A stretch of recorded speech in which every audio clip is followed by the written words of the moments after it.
Hotep à tous. Bien-aimés frères et sœurs, nous allons vous parler des signes de la fin d'un homme, de la fin d'un règne. Les signes de la fin de 30 ans de règne sans interruption et sans partage dans la région de Grand Lac et notamment en République démocratique du Congo. Les amis, Paul Kagame était le maître absolu de la République démocratique du Congo depuis que Laurent Kabila est venu dans ses bagages à Kinshasa. Paul Kagame bénéficiait même du soutien des Congolais. Je vous ai déjà dit, les faiblesses de l'armée congolaise découlent du fait que Paul Kagame avait infiltré cette armée, avait neutralisé tout ce qui était nuisible à son règne et avait démobilisé les Congolais en faisant croire que l'avenir, c'était en travaillant pour Paul Kagame ou avec Paul Kagame. Il est arrivé que Laurent Désiré Kabila, que lui, Paul Kagame, a amené au pouvoir à Kinshasa, puisse vouloir maintenant se débarrasser de lui, prendre son autonomie. Paul Kagame l'a éliminé, on l'a envoyé au repos éternel. Et qu'est-ce qui s'est passé par la suite? Paul Kagame a réuni, a installé un faux fils, quelqu'un à qui on a donné juste le nom de Kabila. On a fait croire à tout le monde que c'est le fils, alors qu'il n'a jamais été le fils. C'est un Rwandais que Paul Kagame a placé au pouvoir et que Paul Kagame a géré donc pendant 18 ans, ou plutôt a co-géré, parce que le président c'était Kabila, mais Paul Kagame était celui qui décidait de tout. Vous voulez nommer des généraux, accorder des promotions à certains militaires, vous voulez nommer des ministres, Paul Kagame avait son avis. Au point où, en 2018, lorsque il y a eu les premières élections qui ont amené Félix Tshisekedi au pouvoir, Paul Kagame appelle à Kinshasa et dit « Ne proclamez pas les résultats tant que moi je ne suis pas là ». Il demande à la CENI, la commission électorale indépendante ou quelque chose de ce genre, de ne pas proclamer les résultats jusqu'à ce que lui, Paul Kagame, arrive.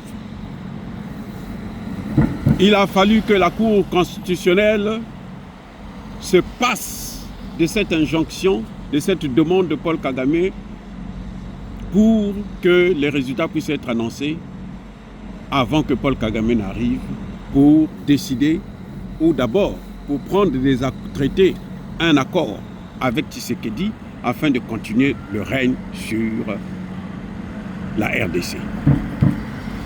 Là, c'était déjà un signe que la fin est proche. Nous sommes à la fin d'un règne. Parce que Félix Tshisekedi a été élu par le peuple congolais et Paul Kagame a tenté d'empêcher qu'il soit élu.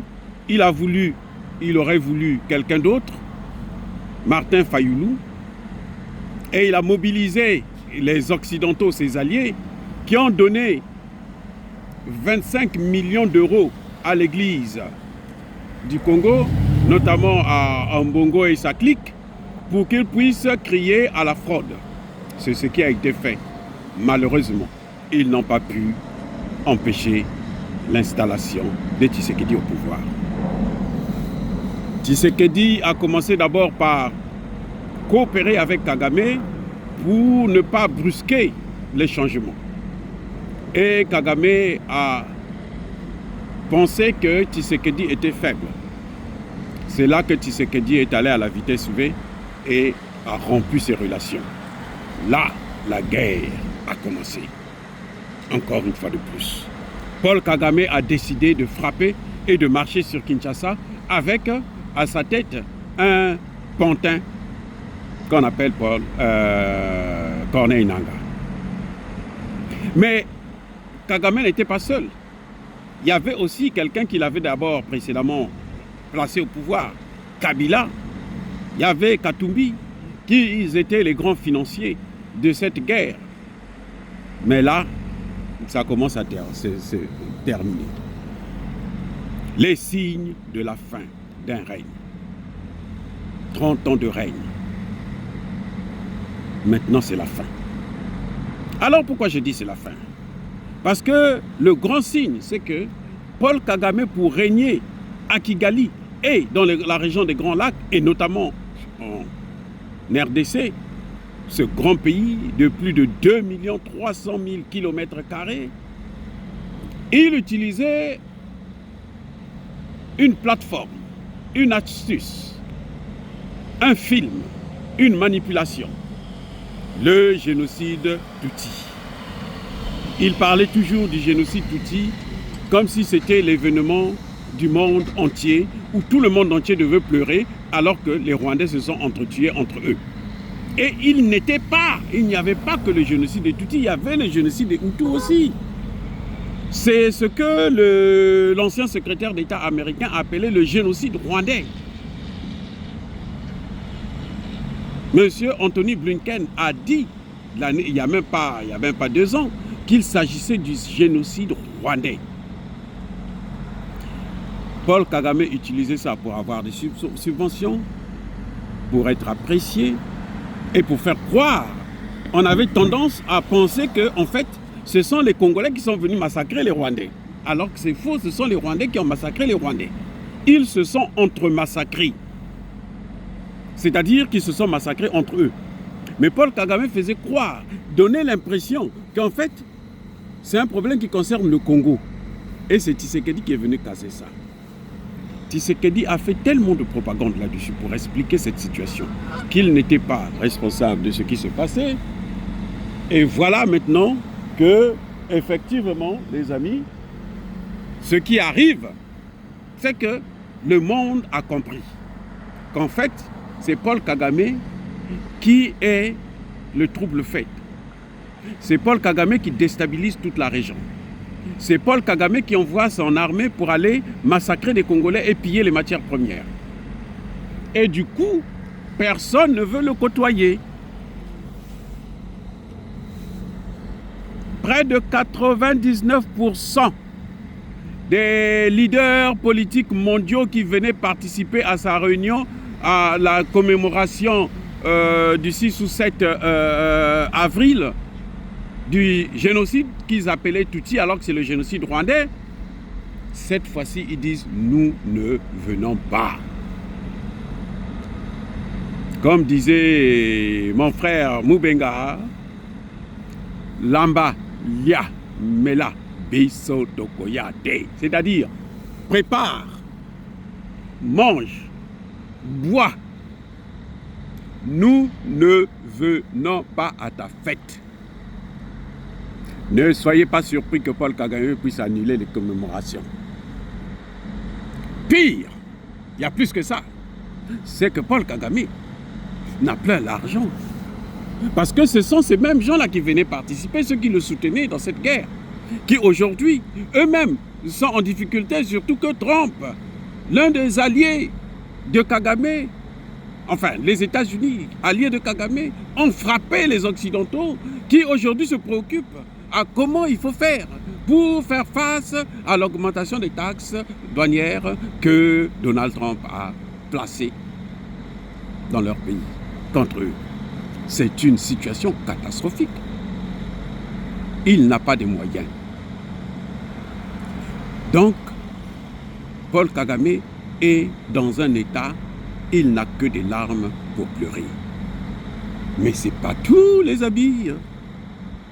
Massad Boulos, le représentant spécial, l'envoyé spécial de Donald Trump dans la région des Grands Lacs et au Moyen-Orient, en Afrique même d'ailleurs, est passé par Kigali ce jour, samedi 5 avril 2021. 25 pour dire à Kigali, vous avez quelques jours pour retirer toutes vos troupes. C'est un ordre. Ça fait mal. Comment organiser le retrait de ces troupes, de toute sa logistique? Avec quel argent?